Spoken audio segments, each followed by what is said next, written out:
On September 1st, 2026, Apple is said to change hands. John Ternus, a 51-year-old mechanical engineer, somebody that spent the better part of 25 years at Apple, is set to become CEO. Depending on how you count it, it's the third AI after iPhone that Apple has changed CEOs. Steve Jobs set the tone and personality against Steve Wozniak's will the first time around until he was pushed out. After he came back from his, we'll call it exile, after Apple desperately bought Next Computers, he would slowly bring out real innovation and direction, canceling a ton of products that Apple was working on for years and focusing on the ones that he thought would be successful, bringing on the old style clear iMac, iPod and iTunes, eventually becoming iCloud, and finally the revolutionary world-changing iPhone. One thing that made Apple different is that when Steve got back and the whole industry was moving to serve more corporate interests, like data centers, Steve decided to focus on the opposite, targeting all the products mostly to consumers. And Tim has said on multiple occasions that this strategy is what intrigued him enough to say yes to Steve Jobs and join Apple. I saw a sparkle in Steve's eye. It was amazing to me because I'd met a lot of CEOs, but I'd never met one like Steve before. He was deciding to double down on consumer when everybody else was going into the enterprise. I thought it was brilliant because I've never thought following the herd was a good strategy. When Steve Jobs passed and people started hearing about this guy named Tim Cook, people said those shoes were too big to fill. But Tim had his own ways of doing things, and he brought Apple great fortune. He took everything that Apple built and turned it into a trillion-dollar corporation. He was steady and predictable. The board loved him, never stepping too far out of the box, really concentrating on the products that were already working. He kept the stock climbing dramatically, ships running on time, and inventory always accessible. To the point that we are now, where Apple is worth $4.25 trillion, an unfathomable amount of money. But this John Ternus guy is said to be different than both of them. He worked his way up from the inside and was so little known about his childhood and upbringing, at least that's publicly verified. It's almost like Apple grew their own little CEO. So now looking at the industry today, I see a reflection of what was going on back then. So many companies pivoting to focus more on big business and data centers. Apple, of course, has built out their services and their cloud, but their products are still mostly focused on the consumer. And I wonder, with a new CEO, will this continue into the future? So with this upcoming transition, well, in the AI era, what can we expect from Apple going forward? And who is this John Ternus guy anyways?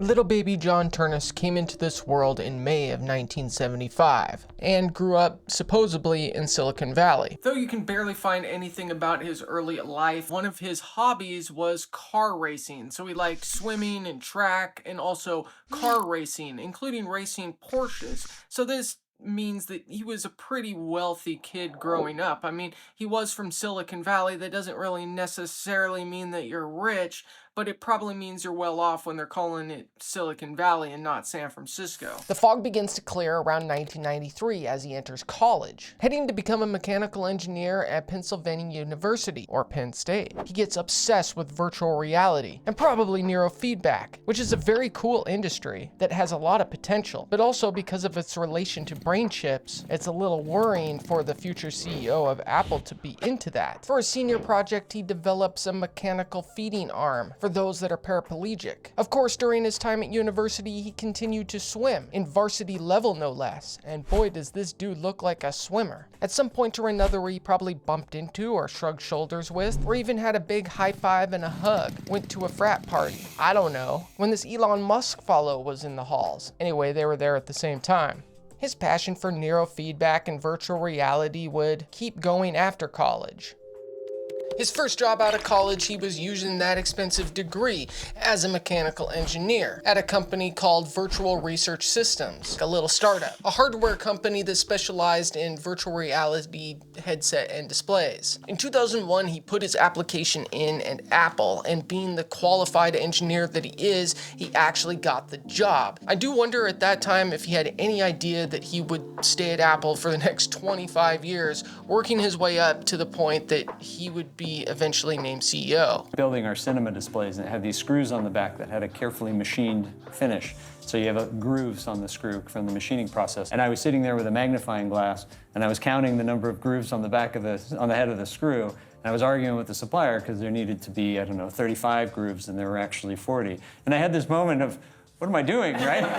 and then I realized, but that's what we do at Apple. There's no detail that's too small to care about, and I think our customers feel that. As he assimilated into Apple, he was put on the product design team, where he would spread his wings and start to flourish, starting with the Apple Cinema display. Maybe a customer notices, maybe they don't, but either way, whenever I saw one of those displays on someone's desk, it mattered to me to know that my teammates and I had considered everything about it and done the very best job we could. Moving towards the iPad, being part of the construction of every iPad ever made, iPhone, and of course eventually Apple Silicon and Apple Vision Pro. He worked his way up through Apple, throughout the years gaining power and credibility at the company. And soon enough, by 2018, he was on stage delivering keynotes himself, joining Apple, moving up through it, to the point he embodies it enough to become CEO.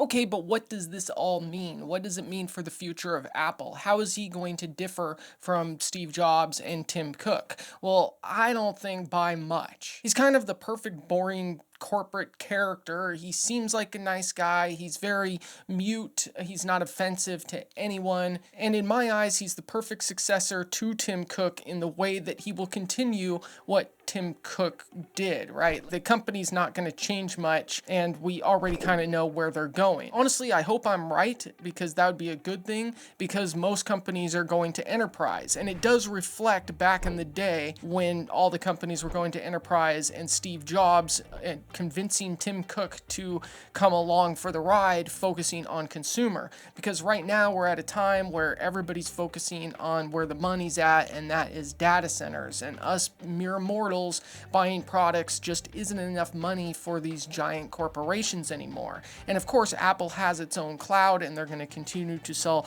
more and more services and probably upping the fees like every other corporation does. But them being focused on selling the best products to people, in my eyes, is a good thing. Now, we already know that Apple Vision Pro came and John Ternus was a part of that. And now there's near confirmed rumors that they're pivoting from Apple Vision Pro, not giving up on it. There'll probably be new models sometime in the future, but they're gonna pivot towards more like Meta glasses and AR glasses. And I don't really like that platform, right? Like, I don't really want them, and I don't want people walking around with them, filming people without them knowing. But I certainly trust Apple a lot more than Meta. So if people have to buy these glasses, then why not have it be Apple instead of Meta, right? Like, that's also a plus. So I think we can expect, with Ternus at the helm, to be more experimental, but not necessarily because he's more experimental, but because Apple has planned to be more experimental as he takes the reign. At least that's how I see it. You know, a lot of articles are saying that he's poised to rebuild the product line from the inside out, but I don't necessarily think that that's true. I think it's more of a planned switch. Sure, he might run things a bit different than Tim, but he worked under Tim for so long. How different can it really be? And people keep bringing up the AI thing, that Apple was behind on AI and that all these other companies have surpassed them in some way. But I think that's only true for the investors, and less all the time, because the stock value speaks for itself. Sure, Siri has basically been the same up until the recent beta that I haven't tried and most people haven't either. But Apple has become the default platform for AI, the same way they become the default platform a long time ago when it comes to photo and video editing, even when their hardware wasn't the best for those tasks. Though some investors and the board may still be worried about artificial intelligence, I think mostly their AI problems are over. Look, people that are saying that John Ternus is going to be more like Steve Jobs are just trying to create headlines, and what a headline it is. But the truth is he is nothing like neither Tim or Steve, because he not only is a completely different person and all people are a bit different, but also because his background is completely different. Tim Cook slowly built himself up in the tech industry, going from company to company, becoming kind of a legend within these inside circles for supply chain, to the point when Apple was having a hard time and they brought Steve back, Steve would go and seek him out to recruit him for his expertise, trying to get Apple back on top again. And Steve Jobs was a visionary. He was a risk taker. He was somebody that probably would rather live under the bridge, or in his case, probably a commune, than not be the boss, not be the one in charge in whatever company that he might be involved in. It seems from all the information I've consumed about Steve Jobs is that he would rather give you a piece of his mind and get fired from a company than not. John Ternus, on the other hand, is a very talented and smart engineer. I don't want to downplay his intelligence or how amazing the guy probably is, how sharp the guy probably is, but he's definitely more of a square.